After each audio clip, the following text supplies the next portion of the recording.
I'm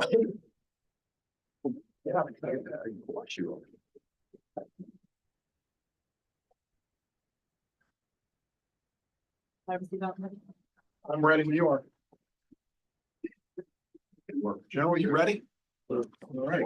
Just morning. Injection.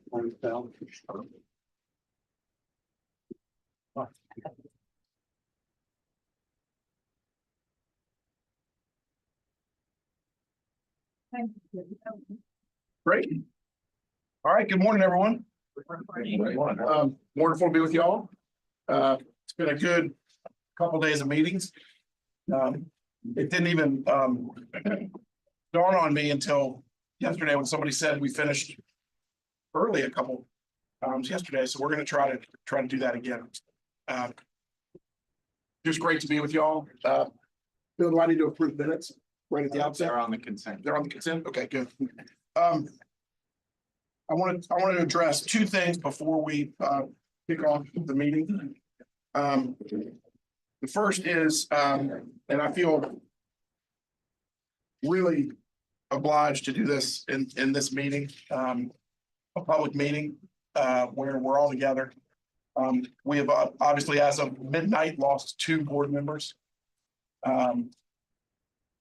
Clifford Foster and Quentin Elliott, both graduates of the Institute, both appointed by the governor. I think both were appointed by the governor because of their incredible experience. Clifford has had a very successful career, as you all know. And in addition to his work in the private sector, has been just a really committed VMI graduate, volunteering a lot of time, talent, and treasure with the Alumni Association. And just, someone who really, as you all know, having served with him for 7 months, talk about a guy who wears his heart on his sleeve and gave his heart to VMI. So I want to recognize that.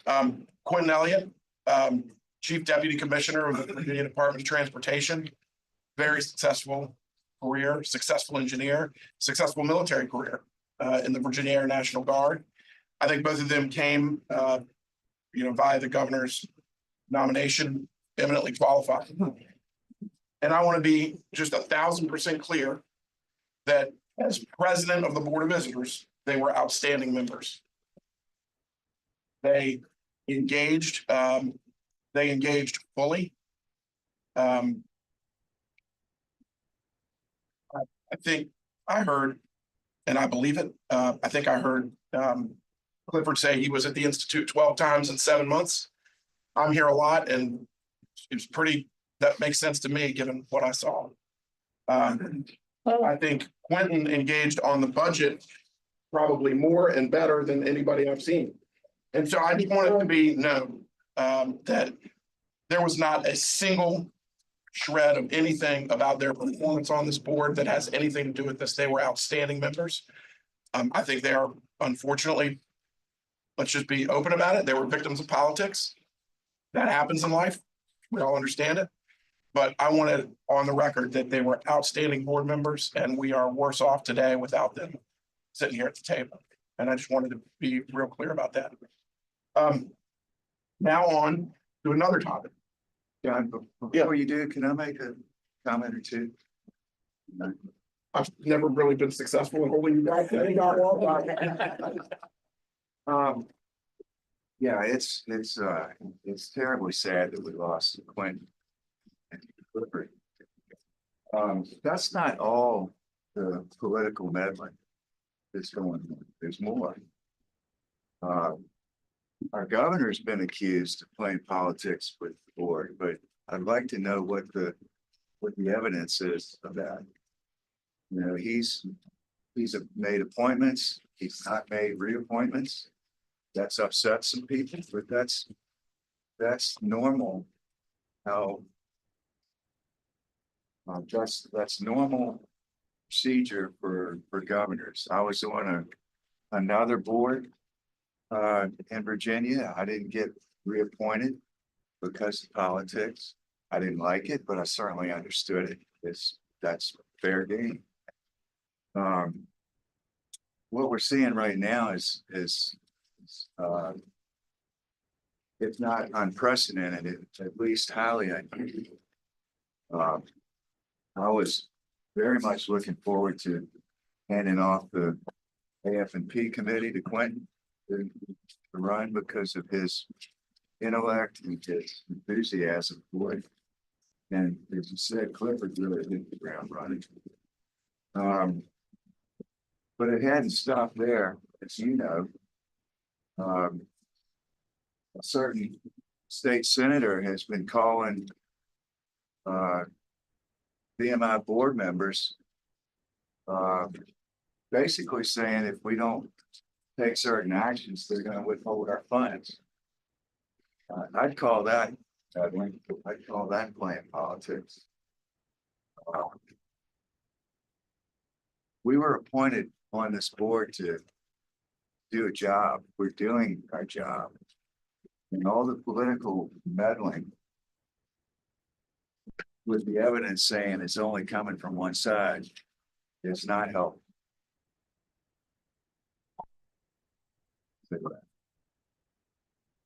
Thanks, Teddy. So the second thing I'd like to talk about is the ball. Ball here. Sir. Who are we beating in basketball today? Citadel. All right. We got tip off at 1 o'clock, and I was informed last night by Jamal and maybe the superintendent. We are pretty close to selling out Cameron. Is that right? Yeah. So it's going to be an environment down there today at 1 o'clock. We had a dinner last night with the commissioner in the Southern Conference, which was great.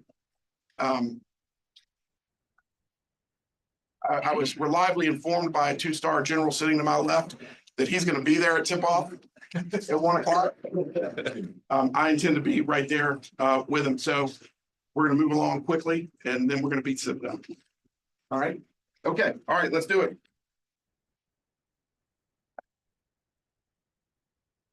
For me? Yep. All right. Good morning, Mr. President, board members. Welcome back for day 2. I thought yesterday evening was a good event. Gave everyone an opportunity to interact, talk a little bit about different things. And so I appreciate the opportunity to continue to engage with you and spend time with you during these board activities.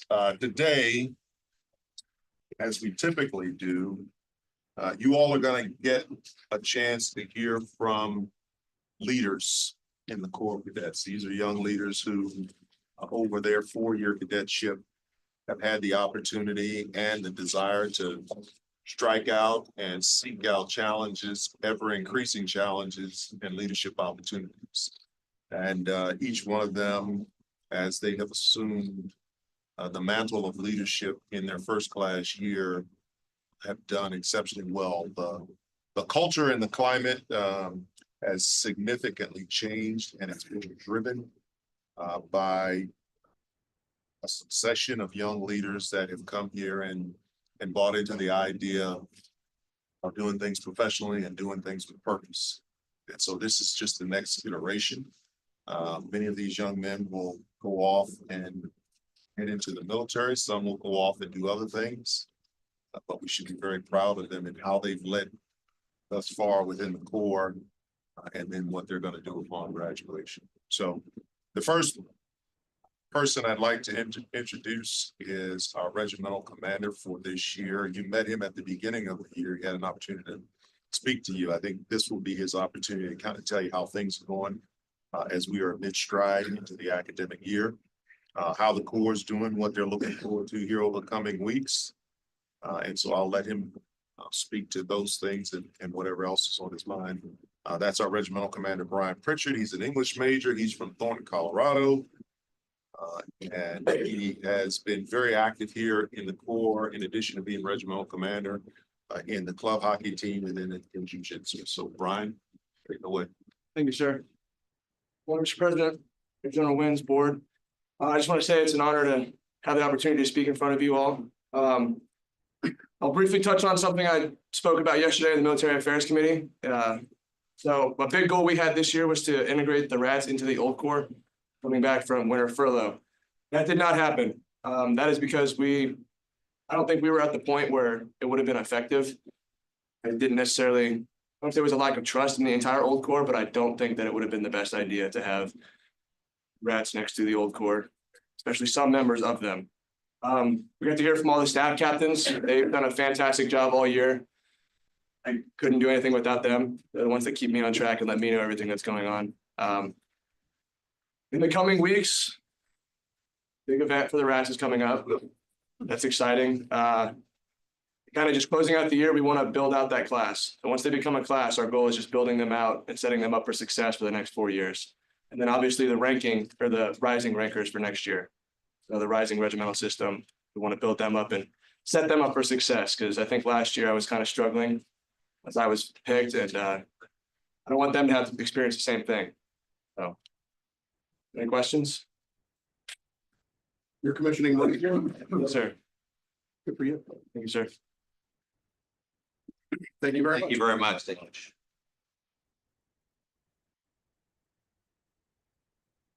Okay, thank you, Brian. Next is the first class president, Mr. Turner Gallo. He's a history major. He's from Stewart. And he's also been a member of our club ice hockey team. Turner? Thank you, sir. Good morning, board.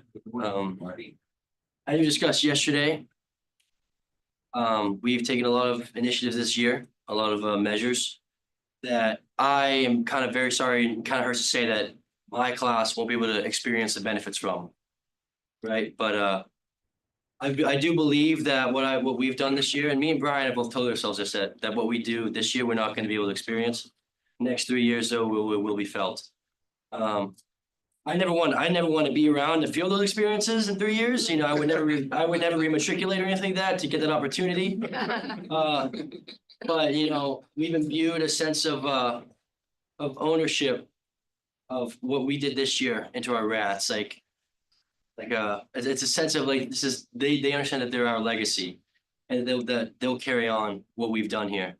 I do think that there are some problems within the core as a whole, you know, and I think that this is what problem when you guys are around, you know, the whole athlete, non-athlete divide and stuff like that. It is a real thing, but it's not the athlete's fault. And you know, I'm excited to work with Mr. Walton for the rest of this year. He's the new athletic director, and I do truly believe that again, I'm not going to be able to experience that closing of that divide, but over the next few years, that divide will be closed. And you know, I'm really appreciative of him and, you know, the guidance he's given me already, and you know, talking to him for the past 2 days, it's been great. You know, if I'd be happy to answer any of your questions, shoot them off if you have any. When did the ice hockey team become so powerful? Yeah, about 2 years ago, I think, when I was at third.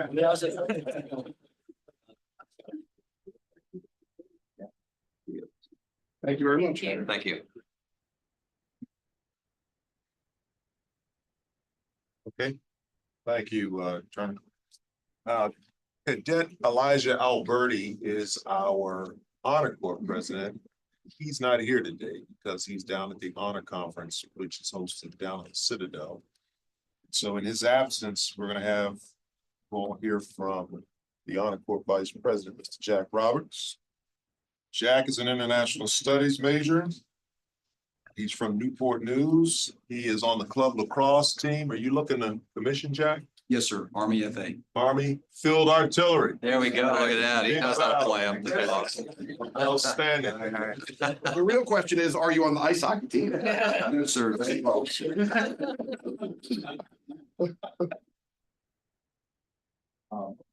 Ladies and gentlemen, thank you so much for having me here this morning. My first time doing something like this. Eli usually handles all these kinds of things, and I know you know that he's very capable with that kind of stuff. So I'm sorry I'm a little frazzled. We had our Rat Dyke sweat party this morning, and then we kind of quick turnaround to talk to you. So honor corps this year, I'm very proud, and I think we've come a long way the last few years that I've seen, at least.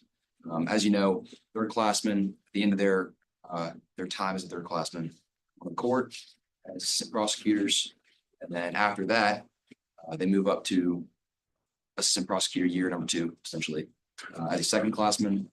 And then during that year, something very special happens. There's that turnover firsts to the seconds where they pick up something valuable, pick up a job for the next year, specialized. For myself, I'm the vice president for defense. So a newer position, I believe defense and education some years ago were split.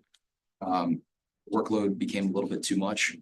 I helped prepare an accused cadet after they're alerted of their charges and to prepare them to build their defense. Now, I don't advocate for them. That's the defense advocate's job. But do my best to make sure that our system is as fairly administered as possible.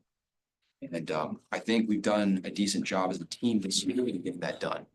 Because it's not me. It's the guys that I work with. So Mr.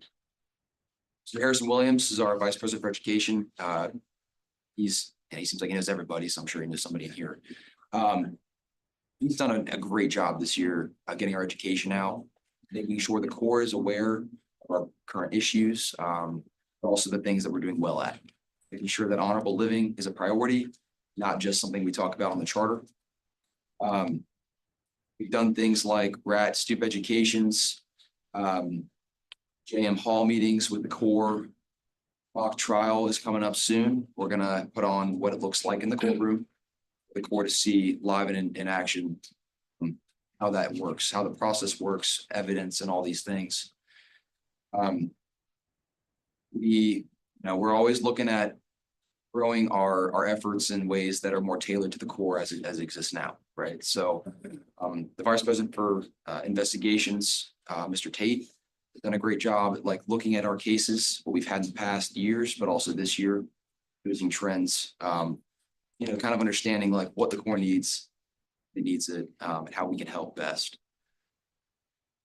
I think this semester is something special for me because obviously I'll be throwing over the reins to the new guys, giving them their jobs for next year, also electing the class of 27's representatives. So a lot of big things, kind of scary, very exciting, doing well.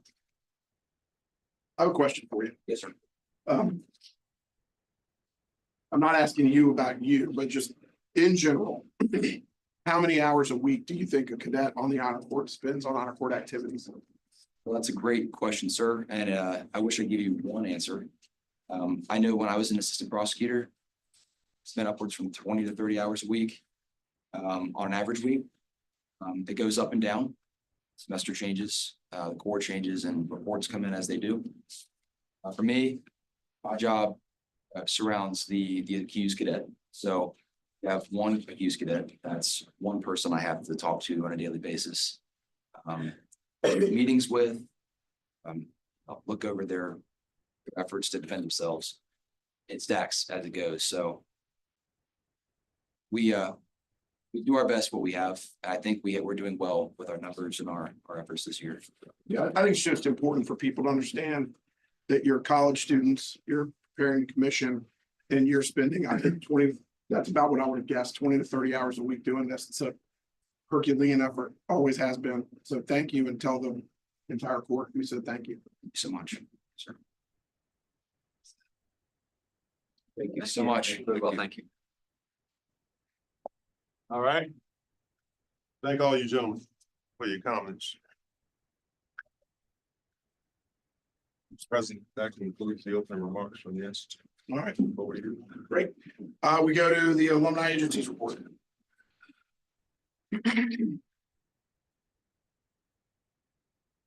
President, Board of Visitors.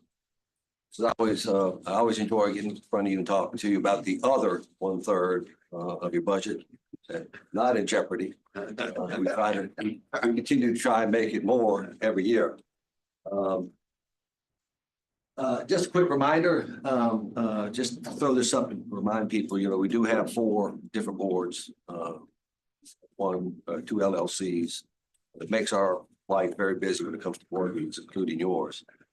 And we all work together. We got 3 COOs. We got Ed, Mead, and Andrew. So if you want to each have a little different mission, we all work together. I think you'll see in your paper, in your alumni review, we have this article. This article is one that we're going to put out in some other newspapers around the country, around the state, again, just to promote VMI. Couple highlights coming into 2025 so far. A lot of you already heard about the 50th anniversary, and we had 700 folks. We had people in Clee, we had people in Moody, we had a tent in the middle. Very exciting time. We've already been asked to repeat it. Now, that's a little difficult, but anyway, we'll try with what we have going on with Moody Hall. We did have a day of giving. You can see those numbers up there, 24 hours and 1,019 donors. We had a scholarship banquet. Which class won the day of giving? What's that? Which class gave the most during the day of giving? Which class was that again? 1984. You say it a little bit louder. We had first time we did a Cadet Cup kickoff for the first game. And people, we had what they call again the first pitch to start the baseball. We brought in a couple hundred people. Great turnout at Williamsburg. Couple of affinities, a number of chapter events. And in March, you're going to see we have a compete to win. We hope to take that 1,000 and make it 1,000 more to help the athletic department. Just a quick couple things. I shared these with the AF&P, and it's just kind of about our efficiencies. We kind of look at the average on the far end. Over 5-year average, we have a cost of fundraising at 9 cents. The bottom number is all in, that's everything. So that number is going to be probably close to the national average, and I'm going to tell you why. The alumni review you have in front of you is a first class. Nobody else puts one out like that. You can talk to anybody that reunions and the things we do for them for reunions, which then helps us when it comes to the 5th, 25th, 50th reunions. It makes it easier to give money, which makes that top number a little less. So you can see we're very effective and efficient when it comes to the cost of fundraising. And we do this with, on a national average, of a whole lot fewer FTEs. Our FTEs, when it comes to fundraising, we have 12 compared to 70. Compared to 37 in this. We raised just about the same amount of money. This slide, I'm very, very proud of. I was preparing for the Cadet Club board meeting, which was 2 weeks ago. And so I pulled out my old slide, and it was this one, but I've updated it. And what was amazing was I got in front of them and I said, hey, I'm so proud to announce to you, for the first time, we broke $700 million. So proud to tell you all now, it's the first time we broke $800 million.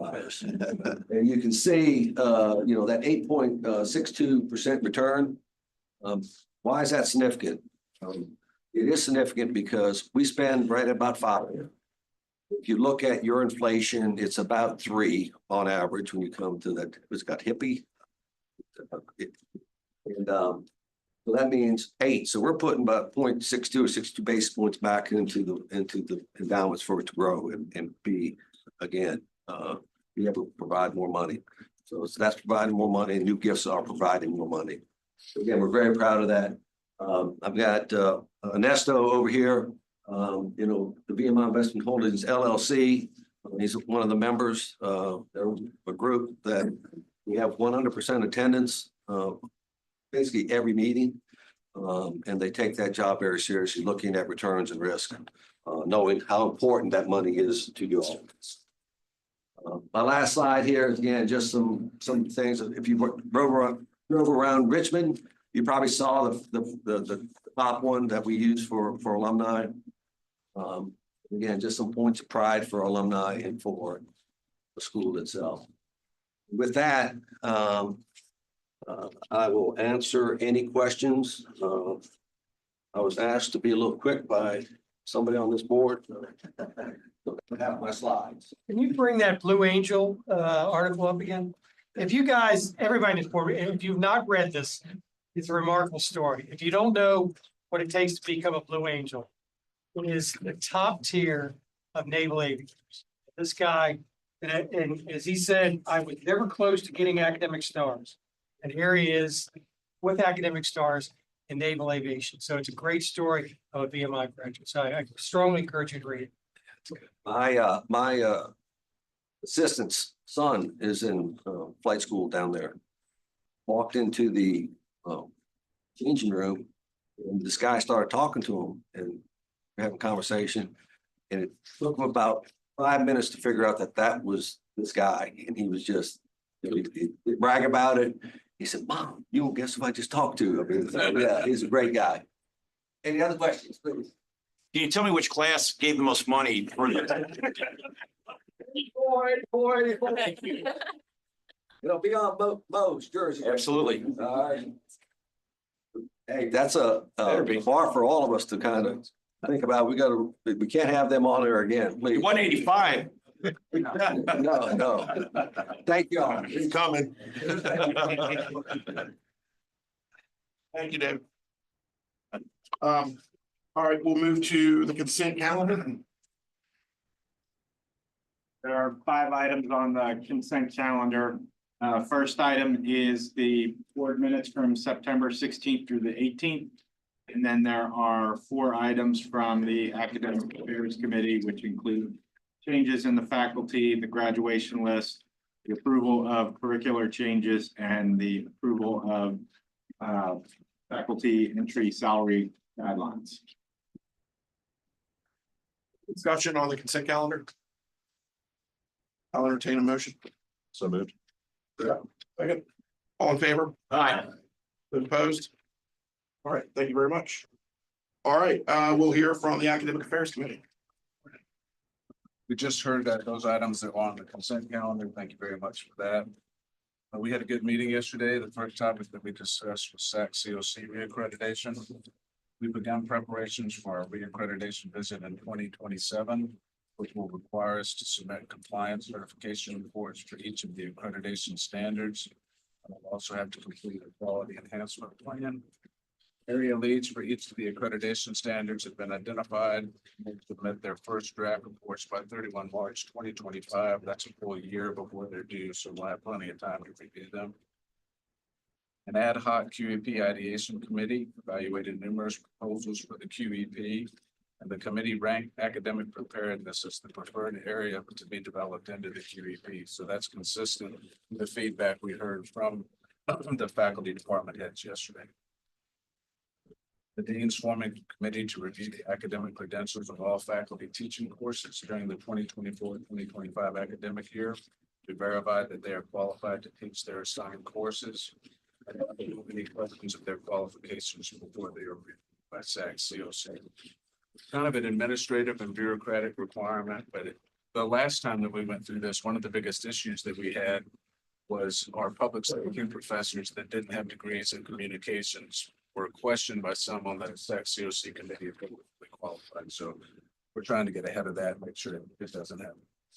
The dean mentioned that yesterday we've had 2 department level reaccreditations, the Association to Advance Collegiate Schools of Business reaccreditation.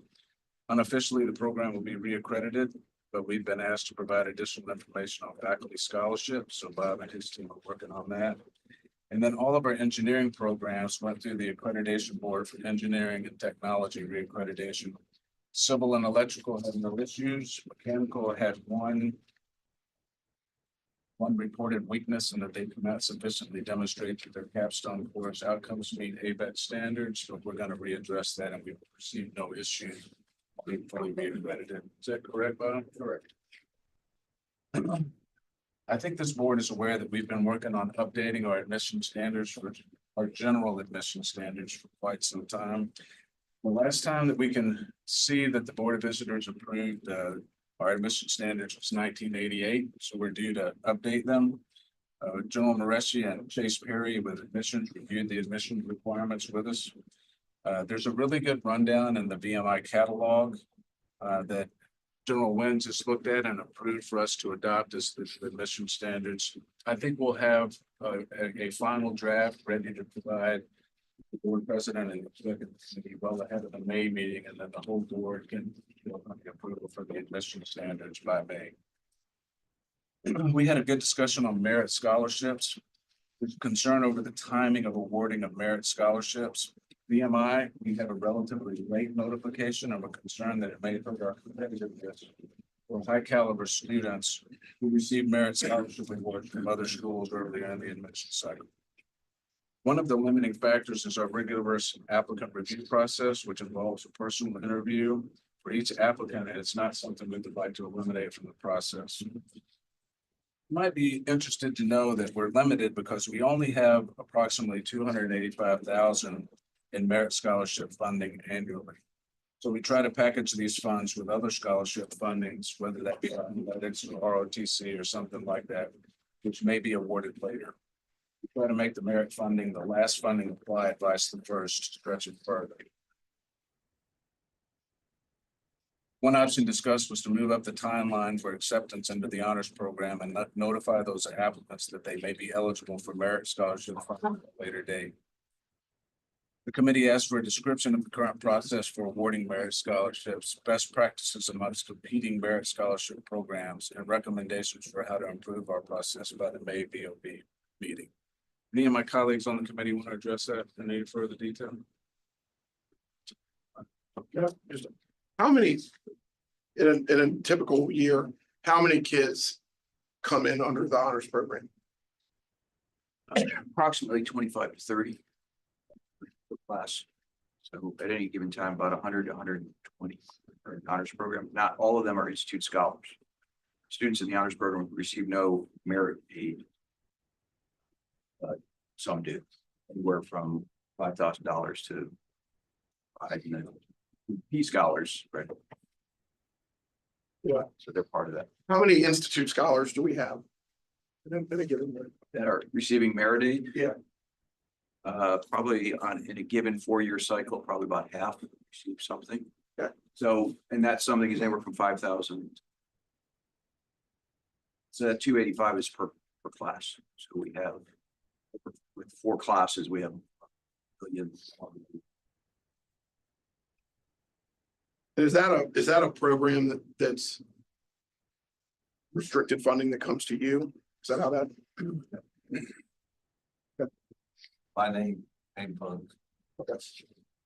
Most of those students come in as matriculants, but every spring we fight certain high performing third class cadets to apply to the program. So we just recently started this semester, added some cadets to the honors program. They came in without merit aid, but they wanted to be in the honors program. I think given the conversation with the academic board yesterday, it always comes down to dollars, but as much of that as we can do is obviously important. So, all right, sorry to interrupt. We next covered fall academic highlights. General Reshley discussed these yesterday morning. There's an awful lot of good stuff that's going on.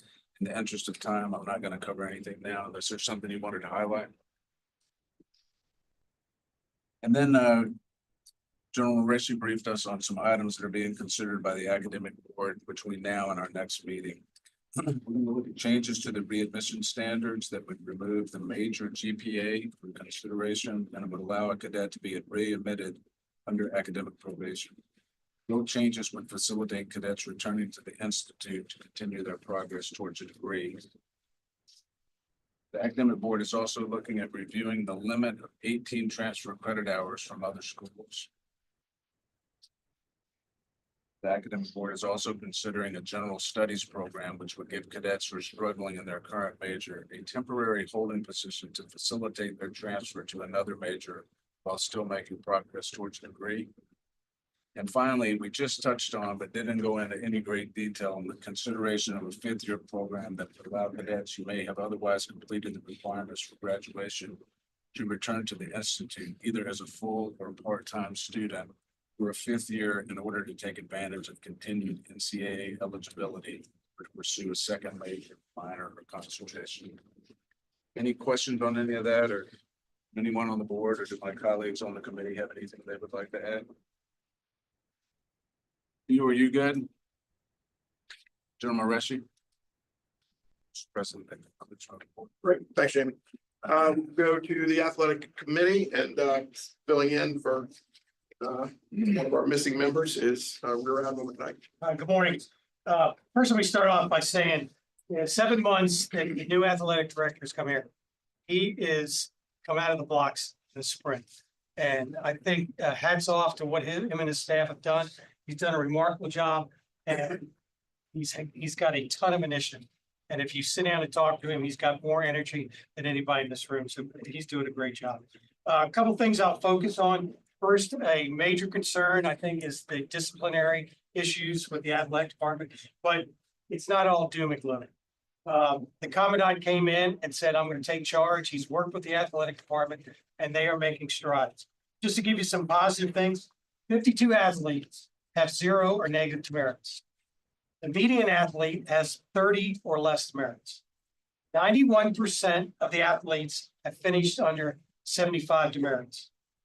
Operational actions that they've taken, they have a council of captains, and all the assistant coaches are working with the commandant and his staff daily on the demerit situation. Football team, which seems to be a lot in focus, is working diligently to migrate the issues and is on a course correction. Increased communications between the commandant and the athletic director are going on daily. The commandant looks at the demerits weekly. If you have 14 and they have reduced their going to the green status, 3 in the yellow, they currently have 11 that are in the red status and have been required to report to the commandant for counseling. So a guy who's lived discipline in the military, I think that they're doing a great job getting things back on track. I talked to the athletic director several times, and I think when we come back here in May, I think you'll see a remarkable improvement. On the budget issue, some major highlights. It's not the budget, I'll tell you right up front, the budget's not gonna be balanced this year. That's not a good thing, but they may have some all the indicators, the cadet fees, guaranteed gate receipts, Cadet Club, VMI aid and subsistence programs and other incomes are all on the increase. Sports programs, support, indirect costs, contingencies, everything is going up. So that's a good thing. And as Dave mentioned, we've got the Compete to Win coming here the 25th, 27th of March. So let's make sure we get behind it. Some of the generations of income, the revenue from football concessions almost doubled this year. The total revenue for football generation had a $50,000 increase over 2023. The basketball generation just had a slightly decrease, but I think with today's game, they'll probably make that up. I think that's going to be a good thing. The sponsorships, which has been an area of concern, but let's put it this way, they had a 57% increase in new sponsors this year. They're going to have a new video board in Cameron Hall next year where the companies will be displayed. So they're not where they want to be, but it definitely is going up. Some of the key sponsors, USAA, First Command, Jersey Mike's, Chick-fil-A, Dairy Queen. So they are very proud of what they've been doing and there's great highlights. The goal this year was 160,000 and they just about have met their goal. So everything is going up. It's not where they want to be, but they're going well. In the spring, another revenue generation. They're going to have the Peninsula Classic down at the War Memorial Stadium down in the Newport News area. It's going to be a sponsored event. It's going to be a baseball game against William & Mary and VMI. So if you're in the area, I would encourage you to attend and support the event. The other thing that we had a brief from the football coach. This is a master's course from Harvard on NCAA settlement and what's going on over there. I am not a pro at it. It's a very complicated situation. There's the court cases that are coming up. They're due to close out. Basically, how does it impact VMI? If VMI can expect to lose $250,000 in revenue sharing over the next 2 years, starting in FY26. What did I say? 10 years. 10 years. What did I say? 2 years? So you're listening. That's good. That's a good thing. Most everybody doesn't listen to me, so. Okay, January 31st was a deadline for athletes to opt in or opt out to get their. March 1st, schools must notify the intent to opt in or opt out of the program. The final approval of when it's going to be determined is the same day as the NCAA National Championship. Okay, if VMI opts in, they will share funds, revenue share with the athletes. If they opt out, then of course they lose those. We'd be subject to roster limits, and we would no longer be subject to current scholarship students. There's other financial aid avenues. The Allison Awards are academic achievement awards the college athletes can receive from the NCAA. And that each, if they are eligible for it, will receive almost $6,000 a year. So football and basketball will be the key programs. The problem with that is you have to meet a grade point level of all that, and we're a little short of it right now. So we need to pick up our grades in the athletic department. The other thing that the football coach talked about, and I asked the president of the board that we could make it an agenda item. We've talked about it several times, and that's the ninth semester of athletics and have people come in. They've got a study going on right now, and I asked the president if we could make it an agenda item for our May board meeting, because I think it needs to be decided how we're going to go forward. If it's just my opinion. That's all I have. Remember, do you have any? Harry, I've got a question. Yes, sir. Where is that hockey team practicing? Great question. There were two locations. Roanoke is one place, and then the other they used to practice down in Liberty. It's an intramural sport. The issue is that the price for the hockey rink per hour has doubled in the last year. So, but it's a pretty good drive to go to Roanoke. So, anything else from the committee? I think it's probably worth just, and I don't want to put anybody on, well, I got two things. I am going to put one person on the spot. The March 1st deadline, I think I heard, and the question is just to whoever made that.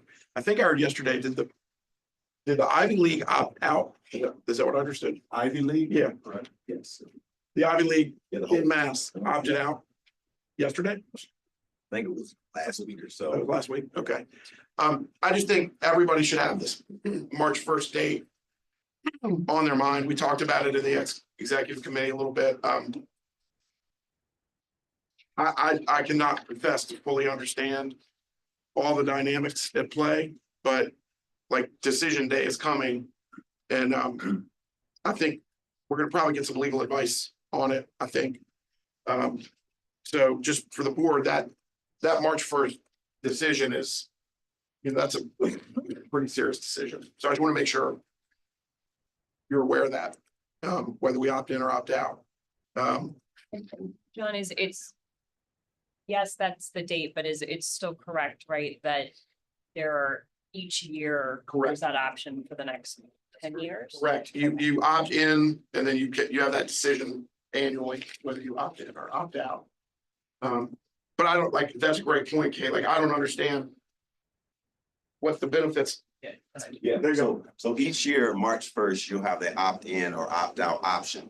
What we're trying to do is be proactive. So through the Cadet Club, we're actually working to have a sports law practice. Come meet with us next week virtually.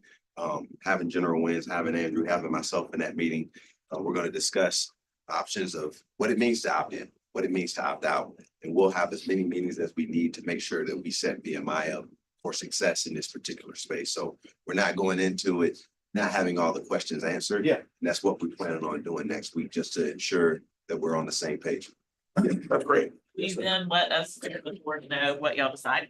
Yes, man. I'm open, obviously, with what the leadership think, to have an extension after that meeting of a board member to join someone else from the Cadet Club. I think the more input and the more just understanding of the particular magnitude of this is very important. So inclusion is also important to me as well.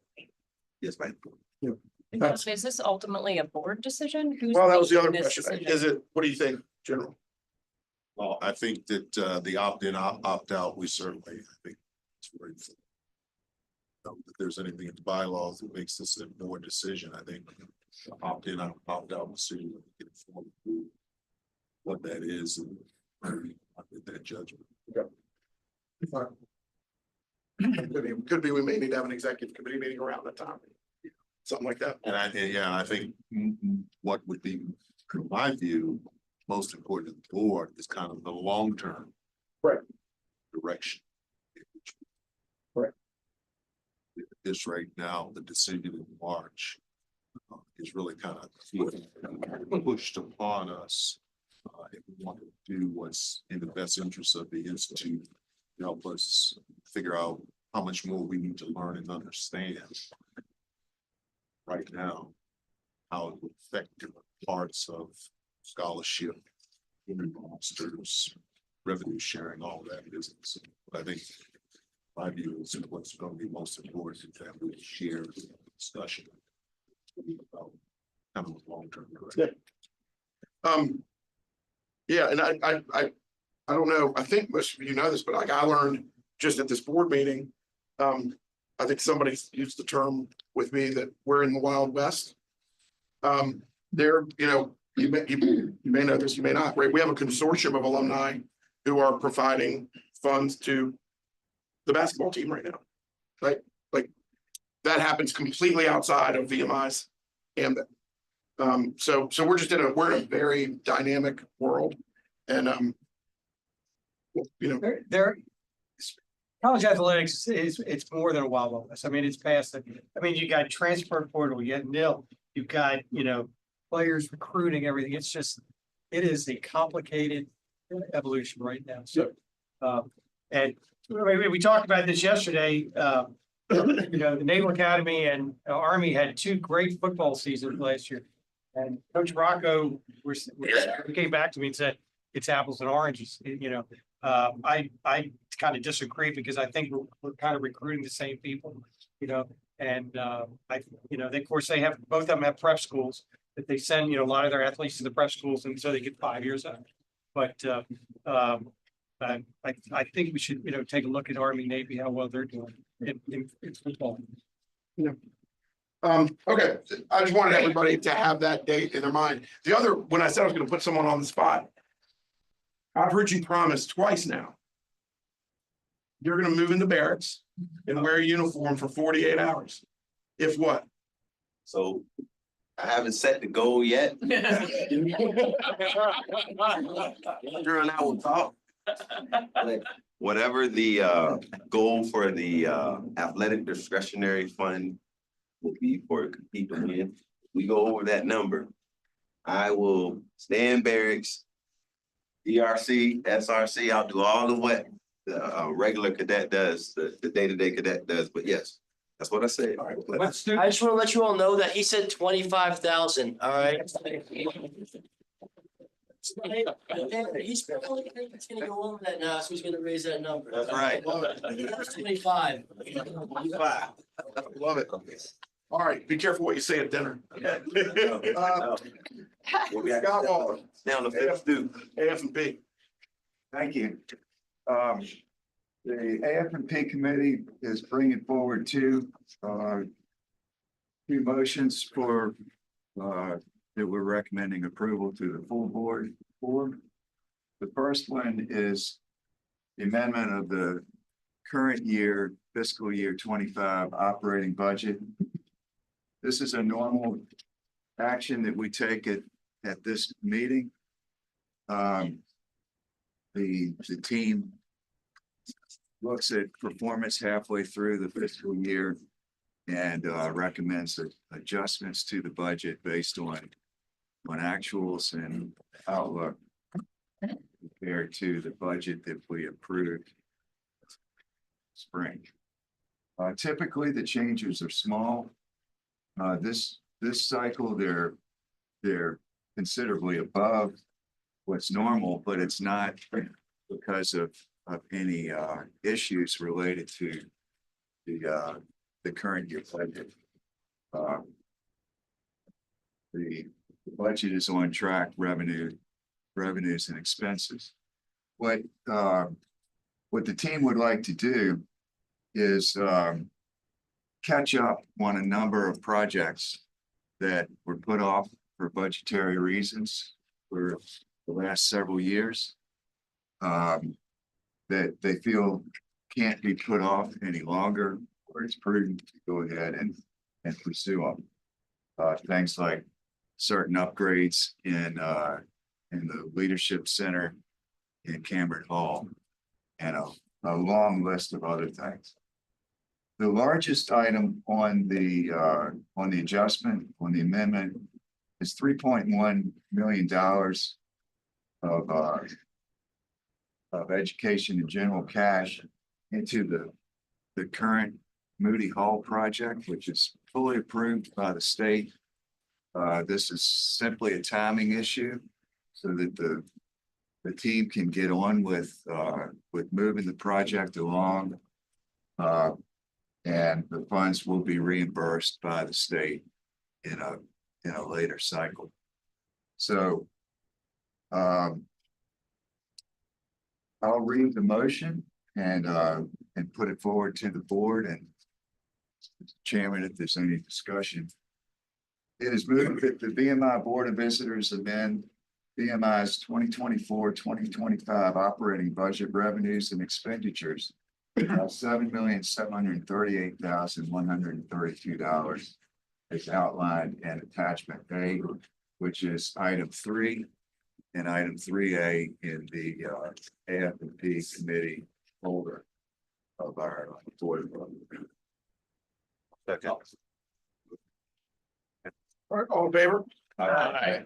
Opposed? Thank you.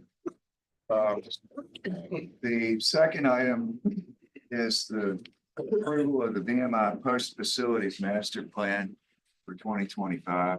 This is another normal approval that we do at this meeting. The Post Facilities Master Plan is a comprehensive guide of our facilities, of our resources, and it has a list and kind of a priority understanding of what our future capital needs are. In addition to that, the team does a very thorough job in examining existing resources, buildings, etc., to see what's needed for proper stewardship of those buildings. Very few changes to the document this cycle. On the list of future capital projects, there's been some slight reordering of the priorities and some combination of existing items, but nothing major.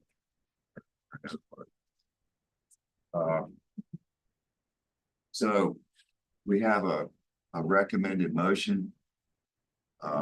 It is moved that the Board of Visitors approve the Post Facilities Master Plan dated January of 2025. Second. All in favor? Aye. Opposed? Thank you. We heard from the VMI alumni agencies, reports similar to what David shared with us today. Some more detail, particularly around the number of donors and the cash coming into VMI.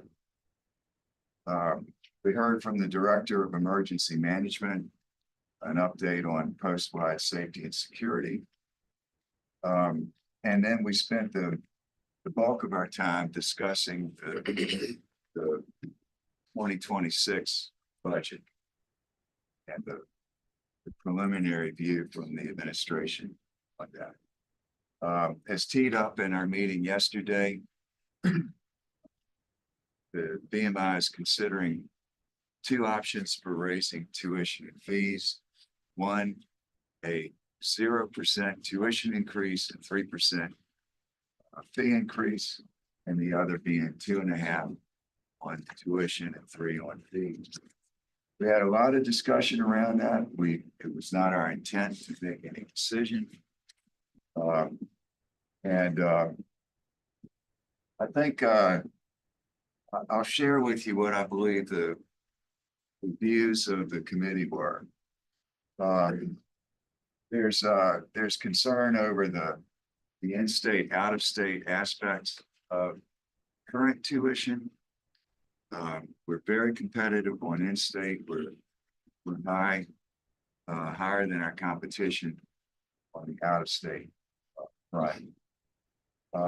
There's some thought that maybe rather than an even percent tuition increase, we consider an even dollar increase. So it's a 2.5% increase for out-of-state tuition is twice what the dollar cost is for in-state. So that's one consideration.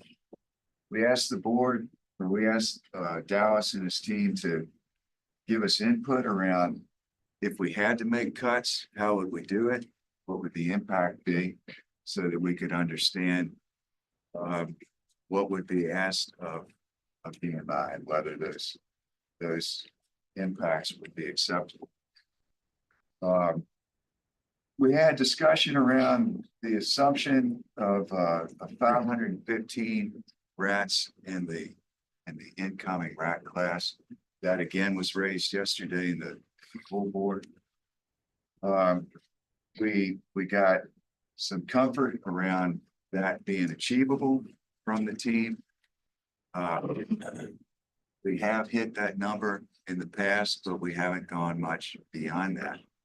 There is concern, though, that if we budget that there's no fluff there. If we budget it, we don't hit it, then we're short. We had some discussion around the athletics budget. As we just heard from Mary in the athletics committee report, the outlook for revenue coming in looks really good, so we can expect that deficit to go down next cycle. And we'll insist on that. Final item worth mentioning, and then if the committee has anything to add, we really feel like the responsibilities of the AF&P committee are so broad that we really don't get enough time to focus on some pretty important issues. And if you look at the responsibilities, there's certainly the financial side, the budget, the capital improvements, the agency's oversight, but then there's the risk management side, IT, post security and safety. And we just don't seem to put the proper amount of time and emphasis on that because of the enormous amount of work it is understanding the financial side. So we want to explore ways of addressing that. Some ideas that have been raised are creating a subcommittee to focus on the risk management side, or maybe splitting that out altogether. So just something for further discussion. Yeah. I was gonna raise that too, but before I do. Yeah, I would just mention on the discussion of tuition, in thinking about next steps and what we might need back in order to board make a final decision. It was questioned, what other alternative besides 2.5? Is there something lesser? It's the 1%. So I just think we need to be able to give Dallas and team very clear direction of what permutations we want to run, so that as a board, we have those figures in front of us when we do make the final decision. Yep. Can I ask a question? Was there any discussion of holding out of state at 0, but raising in state to 2.5? There was, I think Dallas would tell you that the appearance of doing that would be problematic in terms of an in-state increase and none for out-of-state. But it's a possibility. The idea is that the dollar increase, the fixed dollar increase would at some level, reach the same goal without being offensive to It's another way of achieving something similar. something. Yeah, right. Yeah. But again, we didn't reach any decisions. We need to have more discussion on that. Yeah. Well, before. Yeah, I agree. Any other comments? This is something I've talked about. We talked a little bit about it at the executive committee. And thank y'all for being patient with my voice. The AFP committee just has too much on its plate. I mean, it's really good on you for your effort. You've done a great job, but it is something. I pulled up. I did a lot of looking at committees a couple of years, well, last year, because of some of the changes we made, and it stood out to me. I pulled this up from our friends over the hill in Charlottesville. So if you set aside their health system, they've got a health system, so there's some committees related to the health system. If you set that aside, these are the committees that the Board of Visitors at UVA have. They've got an executive committee, and they have an academic and student life committee, right? After that, these are their committees: advancement, audit, compliance and risk, buildings and grounds, finance, and executive compensation. Every other committee they have falls into one of ours, right? Every college in Virginia has a buildings and grounds committee. We bump it into this. And one of the things that a lot of you have come to me about, and I think all of us share, is we really have no higher priority than the safety and security of the cadets on post. And so I guess what I'm saying is, if you have thoughts and ideas, come see me, but we are going to be thinking about I think it's possible we could see some rejiggering. It would probably occur over the summer of committees, but we just, I mean, you mentioned IT. I mean, it's it's crazy, the volume of stuff that is in that committee. So if you have any thoughts on it, let me know. John, it might be good to get an idea from others on post about if you were to have a committee that was focused on safety, cyber, et cetera. Like, are there, much like we did with the new Cadet and Personnel Affairs Committee, who are we not hearing from? Yeah. That we would be able to hear from? Right. Who are we not reaching in that space? And that would be helpful for us to then figure out, is that still added to another committee, or does it become independent, depending on what that list looks like? Yep. I think that's right. Cool. All right. Thank you, Teddy. Core and Military Affairs. Thank you, Mr. President. We have no motions for the board. Presentations are in greater detail in board books that have not had the chance to. I encourage you to do so. First point of business that we heard from was the class system, the mechanics of the class system, specifically EC, GC, from our first class president, Mr. Gallo. He briefed the mission of the executive and general committees for this fiscal year, described the mechanics of executive and general committee hearings, and how the executive and general committee coordinates and receives investigations from the Officer Guard Association, utilizes the RAT disciplinary committee to enforce RAT discipline, and leverages the Cadet Equity Association for peer counseling of behavioral standards that the Corps holds for itself. One of the things that's come out in the meeting, but also my conversations with class officers, is a vocabulary difference from my time in the Corps, and I think most of the board members' time in the Corps, when we talk about what goes before the executive and general committees.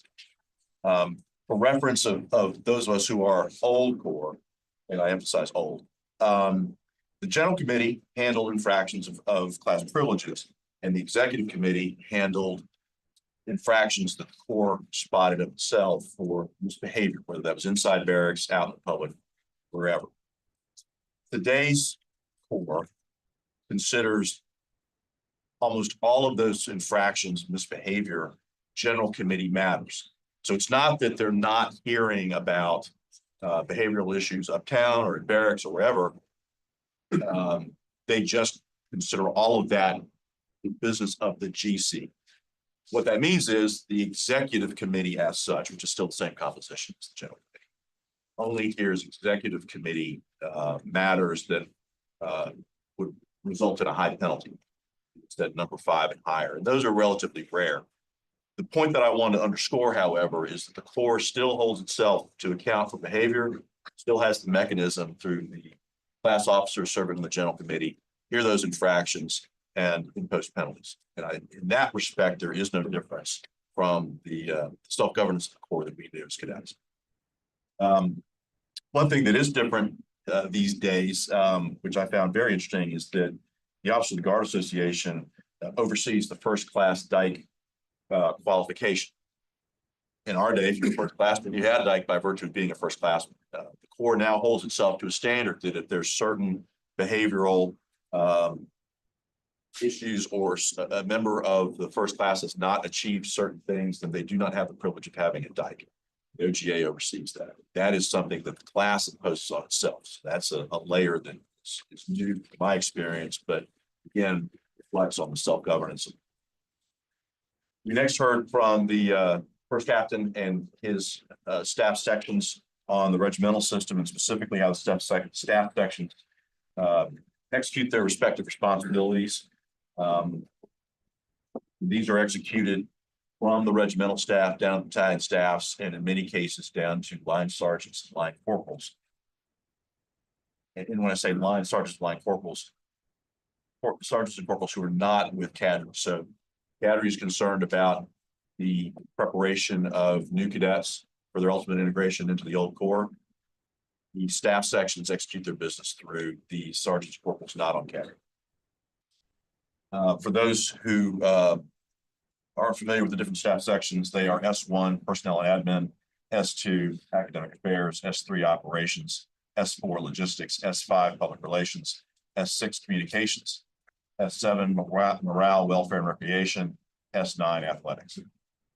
We then heard from Command Sergeant Major Rubenstein on responsibilities that she has under Commandant for cadet life activities, which include service, military, special interests, and performing arts clubs, as well as club sports.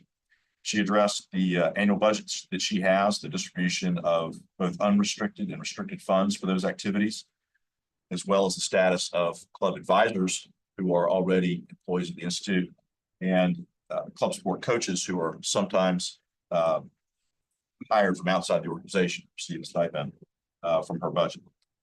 We then received briefings from selected club team captains, including rugby, the all-powerful ice hockey team, and club soccer. I'll take a moment to say one of the really exciting things about our club sports program is how truly competitive they are. Many of us here know about the success the boxing team has had. Rugby briefed their success in terms of being nationally ranked in both the 7s and the 15s, and that's about all I know about rugby, other than they used to host really big parties after games. But the important part here is that when we're looking at the third leg of the stool, being competitive, our club sport, what our cadets who are not Division I athletes do, is as much and as intense in terms of commitment and dedication and competitiveness, and in some cases success, as our D1 athletes. And I think talk about the third leg of the stool, so people understand where the non-Division I athletes, so all our cadets are athletes, how that is with our cadets who are Division I athletes. So that was the important part of getting that brief from my perspective. Lastly, we heard the Commandant's update. He spoke specifically to fitness and leader training priorities. Look at your slides. The priorities that are being worked right now are in green font. Priorities that are in the black font will be briefed later in May. From a discipline perspective, I know we talked some about that in our discussion yesterday. I would highlight this, that there's now, for cadets who are on Conduct Pro, a carrot and stick approach. So we heard about how if a cadet on Conduct Pro currently racks up a certain number of demerits, one number for old cadets, another number for new cadets, they get an all expense paid walk across the parade ground to Smith Hall, and they are suspended. But conversely, if those cadets on Conduct Pro are able to demonstrate their discipline by running a certain number, not a lower number of demerits in consecutive periods, they can work themselves off Conduct Pro. And so what we have here is an incentive to get yourself right, but a commitment that if you don't, you know what your outcome is going to be, and you know when exactly that's going to happen, and that's entirely up to you. Lastly, ROTC, we have slides in the packet. I just want to emphasize that the ROTC detachments did not brief us, and that was by design. They will brief us at the spring meeting as they're gearing up for commissioning and for the summer training. We have held open the opportunity, if there's a need, to speak to the ROTC detachment commanders on any other between now and then. They've indicated there aren't any, but I commend their slides to your reading as well, just to stay current on where our ROTC detachments are. That's the end of my formal report. Anybody from the committee like to add anything else? Thank you, Mr. President. Back to you. All right. Megan, Cadet and Personnel Affairs. Thank you, Mr. President. Speaking about breadth of committees oversight, this is quite a large committee, and so we spent the bulk of our time hearing from the remaining 3 vertices that will be encompassed under this committee. That was Valerie Thors from HR, Shannon Escom from Strategic Enrollment, and then Kathy Tomlin, who spoke about employee wellness. A couple of things that came up that I think are critical that the board is aware of, in particular under the HR vertices, is that there is a pretty strict requirement or a necessary requirement for HR professionals to have training around doing everything related to H-1B1 visas. This came up also during the academic board yesterday. We have 10 professors who are required to be renewed, have their visas renewed in order for them to stay here as professors. 10 is obviously a lot. And as we heard yesterday from the academic board, in general, we are having more applicants that require H-1B1 visas. So making sure our HR professionals have that training. We do have a law firm that is assisting with that, but just putting on everybody's radar, 10 professors are going to be falling in that category. Additionally, HR is going to continue to focus on 2 specific areas: supervisory training and also focusing on time management. I think everyone at the institute realizes time is short and everyone is pulled in 1,000 different directions, a bunch of different meetings. And so really making sure that HR is being mindful of all of that and helping doing training and resourcing around making sure that folks are doing both supervisory training, but also really trying to foster a sense of time management across all the different departments. Valerie Storrs was gracious enough to volunteer to host a 2-day HR conference here in April. So we'll have all of these other state institution HR heads coming here to the Institute. We are very hopeful that a parade will happen during that time frame so they can see the glory of the Institute and the beauty of Lexington. So we were really happy that Valerie volunteered and took that on to make sure we continue to get all of the amazing things we're doing out at the Institute to other state institutions. But speaking of that, another thing that came up, which came up also in the academic board meeting, was the relocation challenges for HR. So again, it's challenging for housing. So thinking about ideas, how we can really be creative and thinking through how to make relocation more attractive for those that are coming here so we can continue to recruit and retain high quality individuals.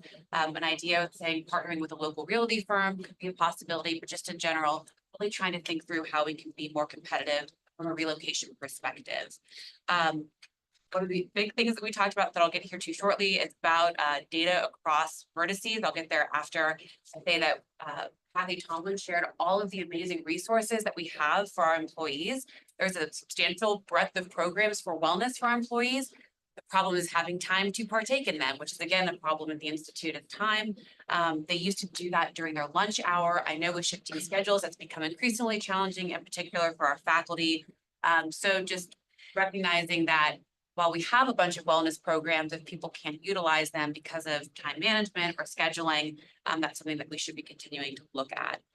So I think going back to the core of what we spent our time on was the recognition that we have a number of programs that don't necessarily speak to each other. And by programs, I mean digital programs that don't speak to each other or are isolated and don't necessarily communicate effectively with one another, which disallows the sharing of information, which disallows data being pulled in an effective way. And we have a system, Colleague, that is being utilized in a relatively narrow fashion when its actual performance can be quite quite large. But unfortunately, we just aren't utilizing it to its full extent. And so what is really needed, and something we spent a lot of time discussing, was doing a systematic analysis across departments to ask what is needed in terms of having what's HR, payroll, time management, all of these different things that we may need from a data perspective. And then figuring out how to automate and integrate across colleague, a platform we already have, so we don't even have to think about procurement. We can just try to use it to the best of our ability. So we've kind of pushed and asked to figure out each department, what they need. And then from there, that will derive some actions that we may need to take or think about to help all of these different departments utilize colleague, receive the necessary training, and break down some digital barriers in order to make sure that we can use it to its fullest extent. And the reason why that's important is because one of the main do-outs of this committee in particular was that we felt that we didn't have enough oversight of some of the reports that were being generated internal to the Institute and some of the reports that were being generated external to the Institute. And we didn't have a holistic picture of both what was happening with cadets, but also what was happening with employees. And so part of this committee's responsibility is having that data, but that data, because of these kind of gaps in programming, it's very difficult to generate. So we have asked for the next committee meeting for every department to provide a list of reports that they are required to generate, whether again, it's internal to the Institute or external to the Institute, in order for us to better have an understanding of what all of these different departments function and what we need to be making sure we have our eyes on for oversight purposes. I think that is everything. And then Colonel Homiak, we have him as our new chief of staff. He'll be assisting me in the committee. I'm very grateful for having him. Thank you very much, sir. Really appreciate all of your input. But to all of my other committee members, was there anything I missed or any critical highlights needed to be addressed? You are acting on the charter, or is that going to be the next time? Next time, that'll be next time. So to Kate's point, we did finalize one or two word tweaking of the charter, which we will then be reviewing and voting on next board meeting. You covered it. Great. I appreciate in particular the list of reports. There's a lot of information going in and out, and that's clearly something we ought to be on top of. Yep, thank you. External relations. Well, you all have in your onboard a super detailed report from all three of our committees. Colonel Gibson did another great job, and y'all got this in there, but I wanted to point out, because we're all busy reading through all these packages, but there are active links in this and also in the communications piece. So if you've got time, you can deep dive and follow those links and tour the battlefields, and just there's a lot of helpful information in here. Colonel Gibson did a great job. Our museums are in great shape. At the end of the report, you'll see some numbers that are always interesting. Truly, our museums are a huge ambassador just to people across the world and this country. So Grace has been super helpful, and he brought in a cadet, Whitney Tracy, who has worked with them for 4 years, and she also was super excited to share her experience there. The S5 cadet Poche talked about his 3 open houses and their Thanksgiving and Christmas dinners. That's all been very successful. You've seen the numbers of the cadets that have come through already, and they have 3 more coming up. So that was a good report. Sherry has been, Wallace and her team have been super busy. We've very detailed report and doing the strategic plan rollout, outreach. There's continuing work on outreach with social media, website challenges, supporting admissions. We did ask, or some people on this committee, I believe, asked about a crisis management firm. We've certainly not put out any RFPs, but she did respond to that and reached out and just asked a firm kind of magnitude. What does that look like for a cost per year? The first year was less than $27,000 with this particular firm, and following that was $55,000 a year. So I don't know if that's something people want her to follow up on and put out a formal RFP or not. But that was a piece I've heard before, and she responded to that, so I thought I'd share that. Videographer has been doing a great job and sadly left us, and so we've hired a new one, and that person starts March 10th, and I think that will be an important piece to her team. Government relations, they had a super successful Legacy Day just this week in Richmond, and we all know that that is an ongoing situation, so I don't have much more to say about that other than what's in your reports. the Jonathan Daniels Committee has met. We will be, we hope to be bringing a speaker in March of 2026. So in the May board meeting, we will be bringing forth a list of names or names for y'all to approve. And then I have one item for closed session. Does anyone else have anything to add? The board resolution, can we do that? It's gonna be Closed session. closed session. Anything I missed? Anything to add? Any questions? All right, thank you very much. Appeals. Thank you, Mr. President. Sorry I can't be there in person with everyone. Hats off to Colonel Wyatt for zooming me all around post and into the various committee meetings that I needed to attend. Thank you, Colonel Wyatt. Great job there. We met on Thursday, and because of my travel schedule and some weather delays, I was only able to listen and not zoom in. So thank you very much, Jim Jalster. Jim ran that meeting.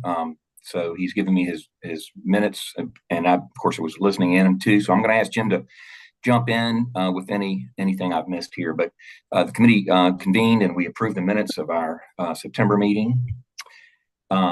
We then reviewed the appeal process. We do this regularly. General Order number 6 was recently amended a bit in October of 2024, just to clean up a few things having to do with FERPA and so forth, but no significant changes. So we reviewed that process that we engage in if we ever need to have an appeal come before us. We have had none this year. So after that, we were able to listen in to or have presentations from some honor court representatives. You heard from Vice President Jack Roberts. He was there instead of President Alberti, who's attending a honor conference down at the Citadel, which we'll talk about here a little bit later on in a minute. The Cadet Roberts focused or gave us an update on their focus on education with the Corps, particularly the RATs, as well as our athletes. Jim, if there's anything you want to add to that presentation, add in now, if you will. I think they're trying to be very comprehensive in terms of making sure that the athletes are not missing out on, adequate training and follow-up related to their responsibilities as relates to the honor court.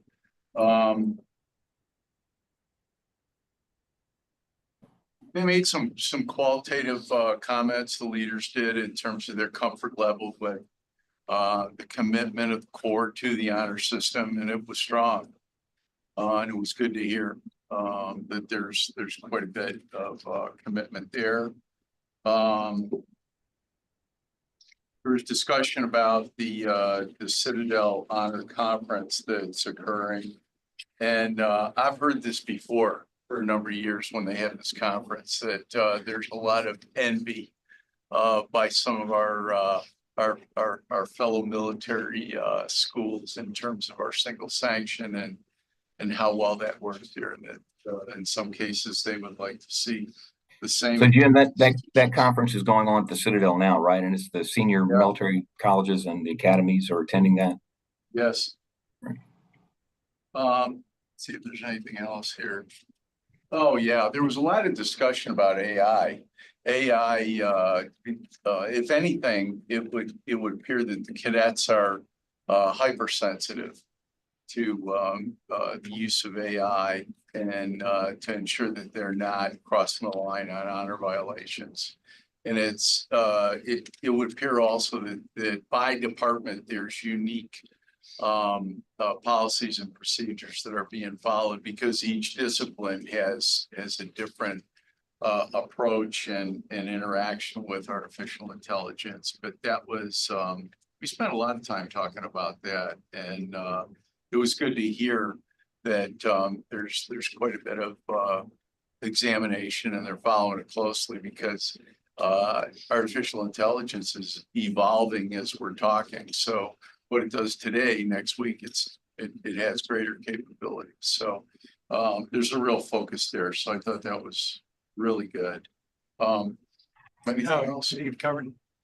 Okay. Great. Well, That concludes our report, Mr. President. Thank you very much. Thank you. Nominations and governance.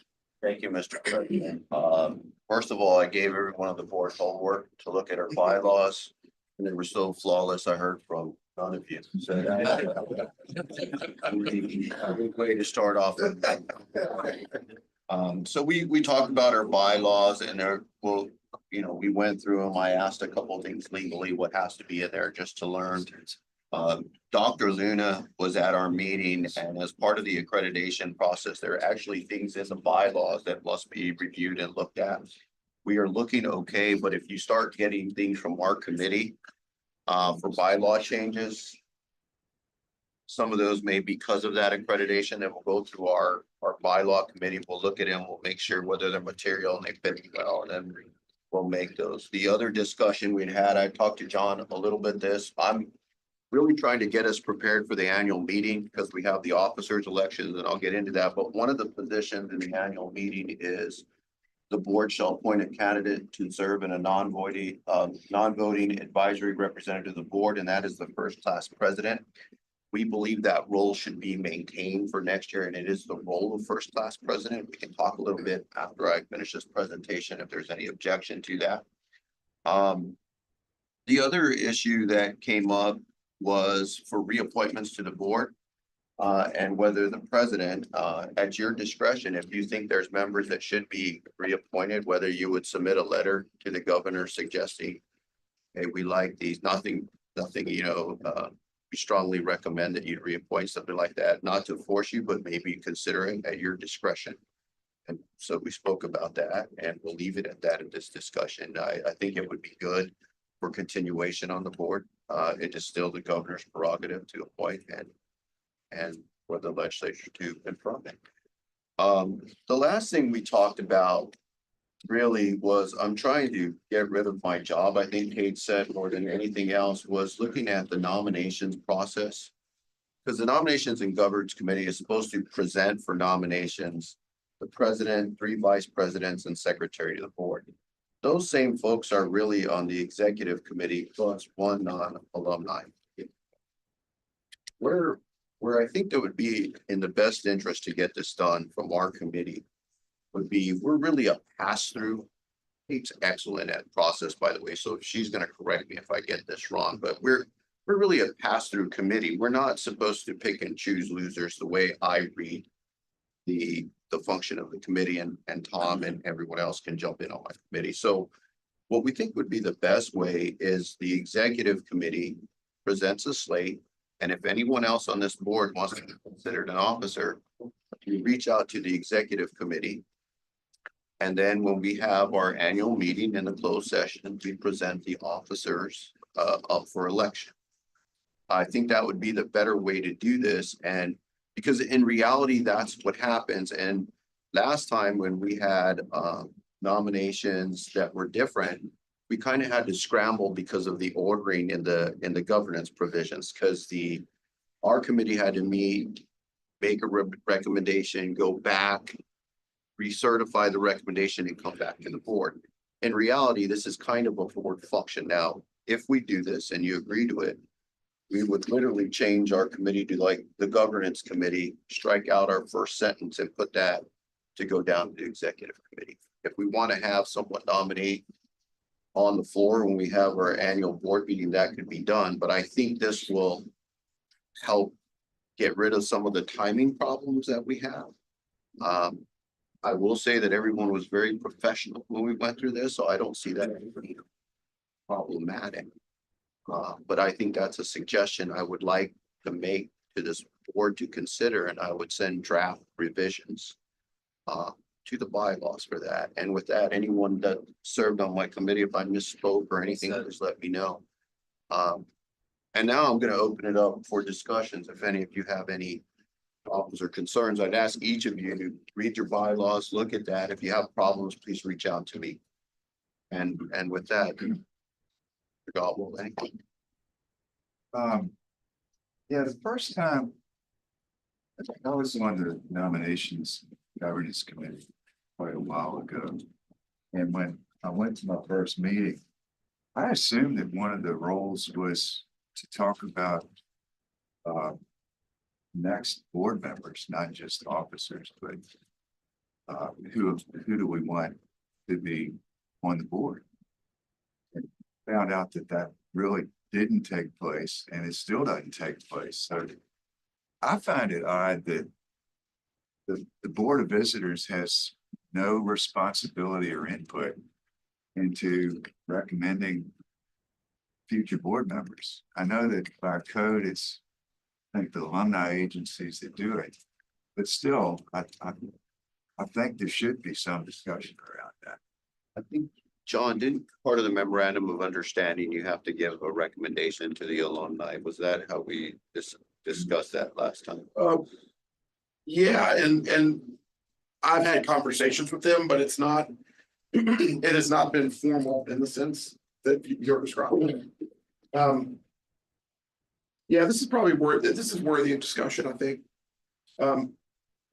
Yeah, and I'm sad, I mean, I hear you on that. I mean, my concern is a process whereby names are just floating around and people are being asked to approve or recommend without any vetting process, or any real evaluation process. So just I, as a board member, am not entirely comfortable passing names through, other than saying I'm a pass through, unless there's a little something more in that process. And so it doesn't mean that we shouldn't have that process, but the sort of in between, which is where I feel like we kind of are now, of having the notion of names being passed through, but no actual evaluation.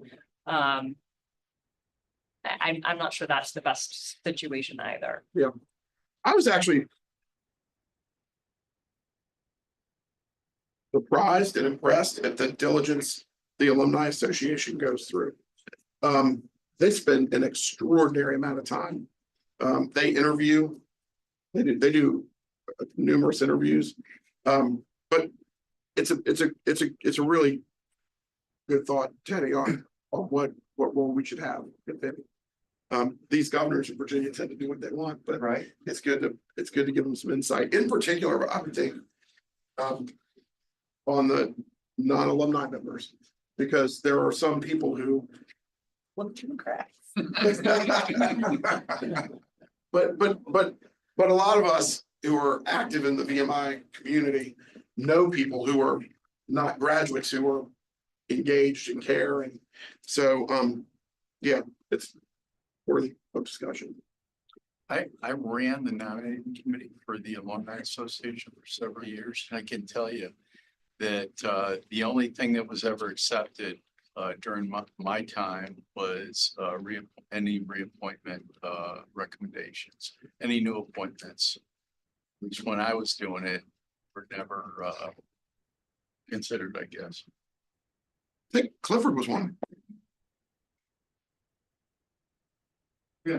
Anyway, it's No, I know we've had those discussions, and there's just given that the power to the Alumni Association, it says the committee shall consult with, provide information to, and in any other way identified as useful, assist the Alumni Association in support and recommendation of highly qualified individuals. And you and I've had this discussion about, and I think Kate's point is, if we're just giving names, then does Alumni Association do all the diligence, or are we going to end up doing diligence and it's for lack of a better word, we've wasted our energy when we can spend it looking at the safety of the institution or something that's mandated that we have.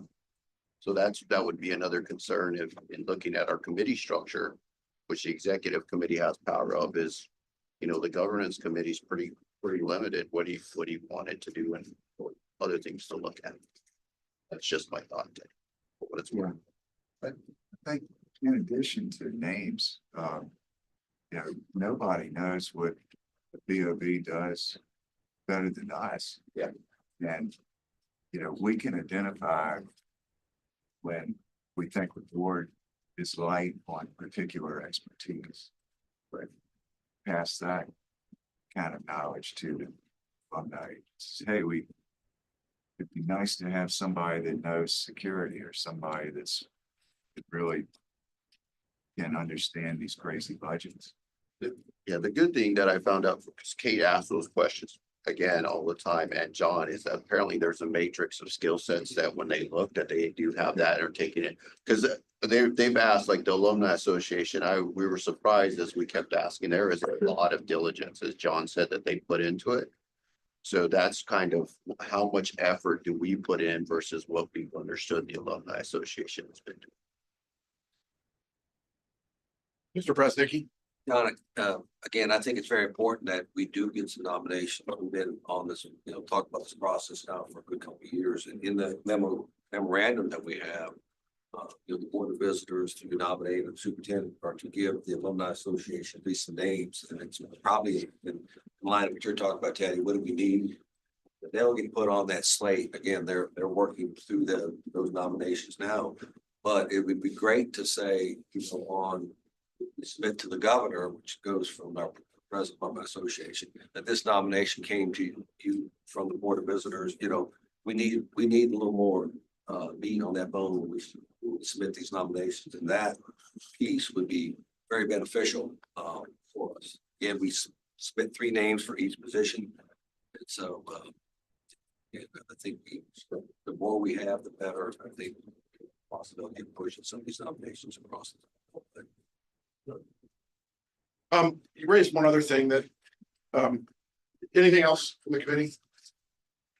You raised one other thing that, as we conclude the committee reports, I think we're getting ready to head into executive session, closed session, that I want to raise, and that is, accreditation. That there's some things for accreditation.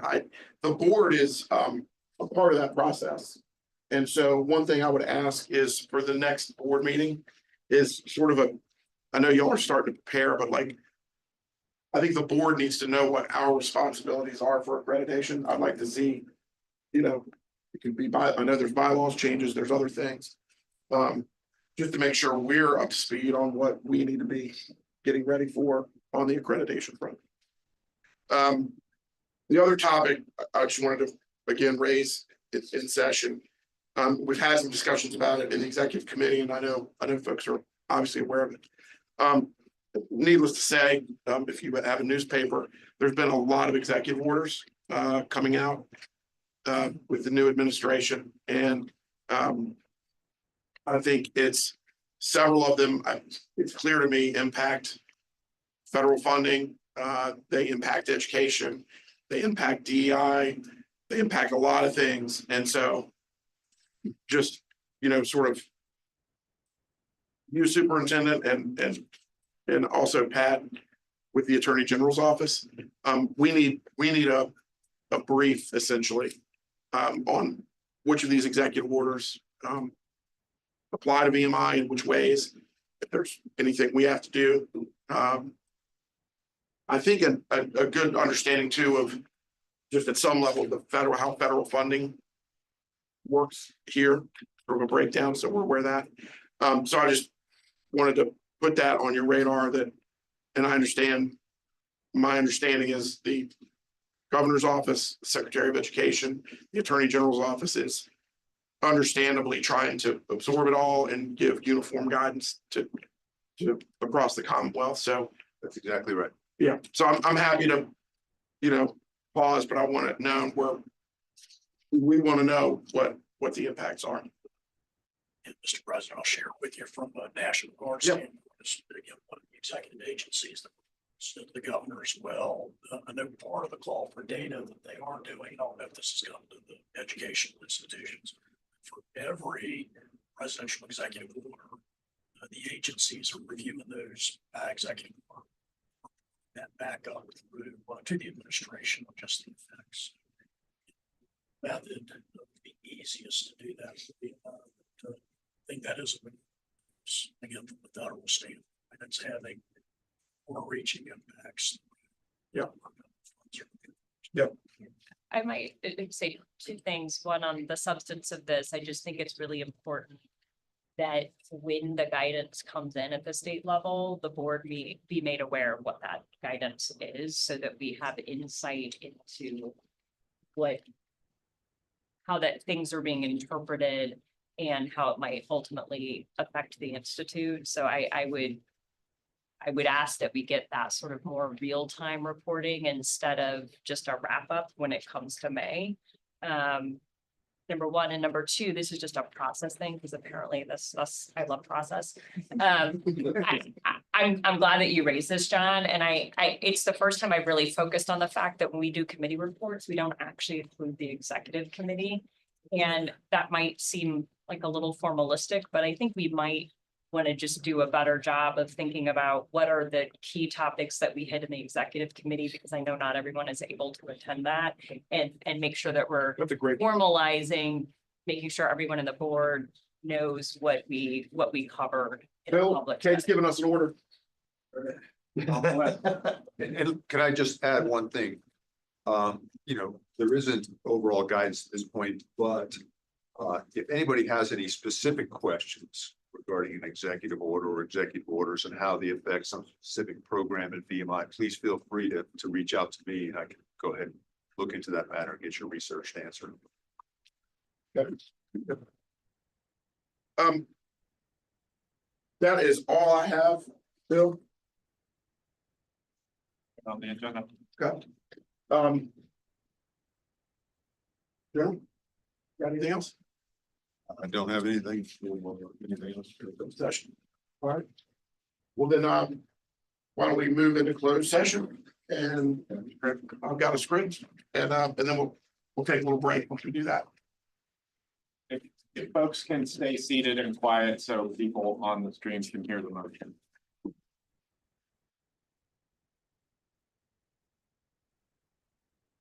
Bill, you gave me a lot today. Okay. All right, at this time, 9:41 a.m., I entertain a motion that the board go into closed meeting to discuss matters related to the employment, assignment, appointment, or performance of specific public officers, appointees, or employees of the public body, and evaluation of performance or departments or schools of public institutions of higher education pursuant to Virginia Code 2.2 3711A1, relating to the evaluation of the superintendent's performance and or discussion of individual personnel matters. 2, disciplinary and other matters that would involve disclosure of information contained in the scholastic records of specific cadets pursuant to Virginia Code, section 2.2 3711A2, relating to discipline, sexual assault, and honor court cases. 3, discussion or consideration by governing boards of public institutions of higher education of matters relating to gifts, bequests, and fundraising activities, and of grants and contracts for services or work to be performed by such institution pursuant to Virginia Code 2.2 3711A9. Consultation with legal counsel regarding specific legal matters requiring the provision of legal advice by such counsel pursuant to Virginia Code section 2.2 3711A7, pertaining to actual or probable litigation of the institute. 5, consultation with legal counsel regarding specific legal matters requiring the provision of legal advice by such counsel pursuant to Virginia Code section 2.2 3711A8. Do I move? Second. All in favor? Aye. Opposed? All right, we are in closed session.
Okay, you're good.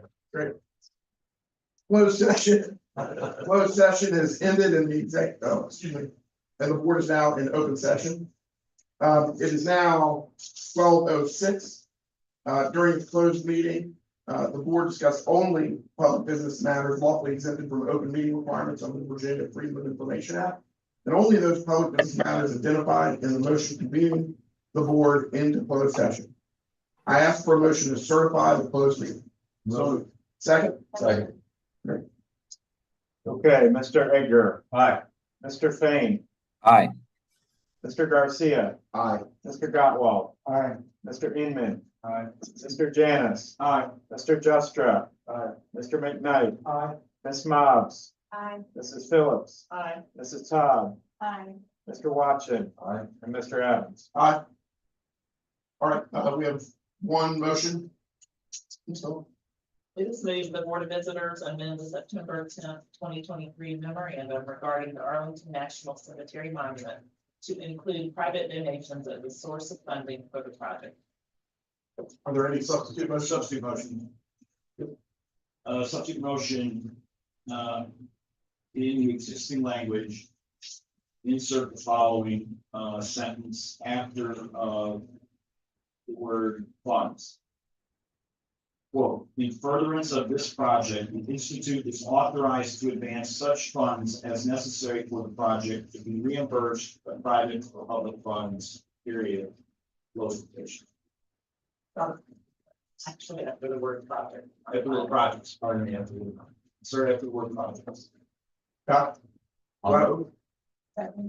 All in favor? Aye. Those opposed? Been a great meeting. Thank you all for being here. I'll listen to the motion to adjourn and set it up. So moved. Second? All in favor? Aye. Eat the Citadel. Oh, I don't know that.